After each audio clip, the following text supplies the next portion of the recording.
this is why we have to have spiritual discernment to understand what God is really doing.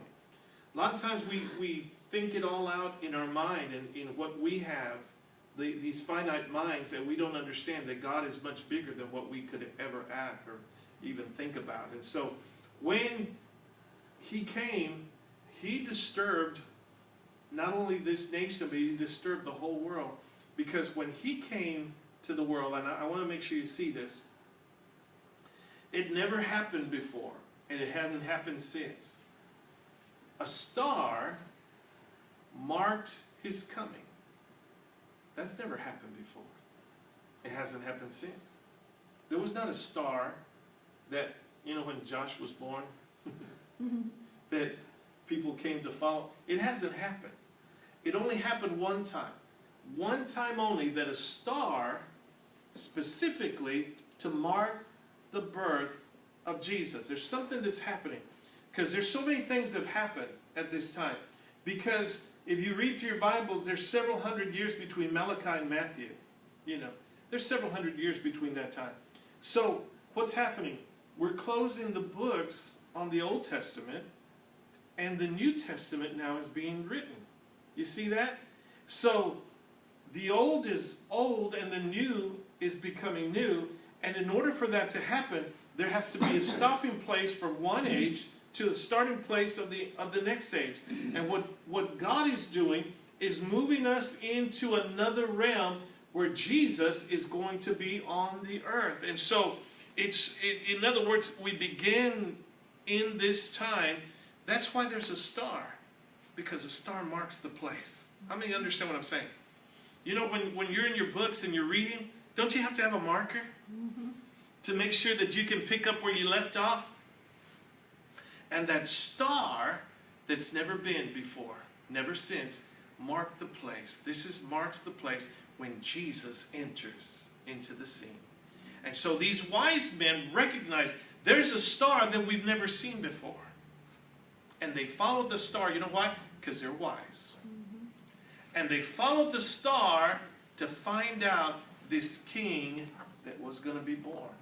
Now, I read through these things, and I've heard what people have said about these men in the East and where they came from, and where exactly did these people from the East come from. The East, I always think, is China and India and all those countries there.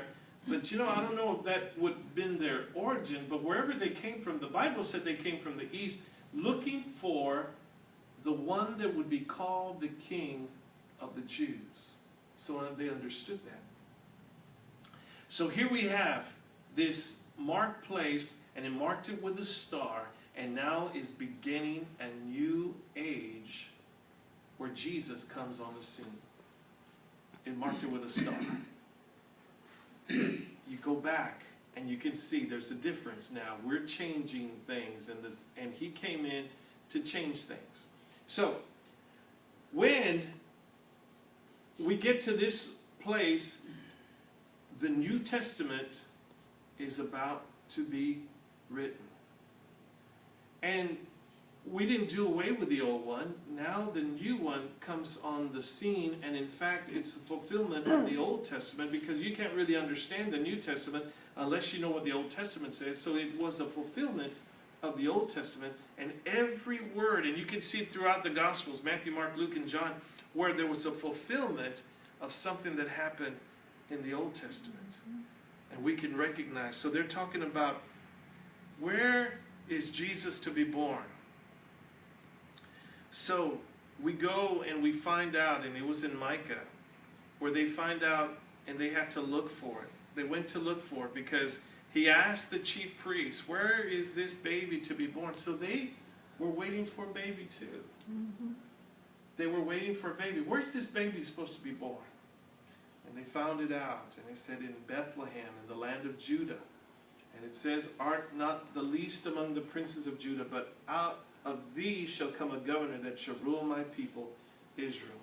So they said he's going to be born in Bethlehem. And then the king makes a statement. He's a liar. And he says, tell me where he is, that I may come and worship him also. So when they leave the palace, and I want to get back to this because, let me go a little further and I'll come back. He said, I want to worship him too, so come back and tell him. So when they leave the palace, they had to leave first. They had to get out of there. The star appeared again and stood right above the house where Jesus was. It wasn't a stable. He was out of that cave and out of the manger. He was in a house. And see, if you read on further in the 2nd chapter of Matthew, Jesus was 2 years old. I said, Brother Mike, how do you know he was 2 years old? Because Herod killed all the baby boys 2 years old and younger. So Jesus was 2 years old by the time the wise men got there. See, that couldn't have happened that same night. So he was 2 years old, and they went to a house. They didn't go to a barn or a stable, or they went to a house where Jesus and his mother was. And they brought gifts, gold, frankincense, and myrrh. And every one of those things means something, but I don't want to get caught up in that. What I want you to see here is, first of all, the wise men always had gifts. They brought it with them. They didn't purchase it there in Jerusalem. They brought the gifts with them. But if you notice, they didn't leave any gifts, because I don't read about it. They didn't leave any gifts at the palace. They held on to them. They withheld their offering.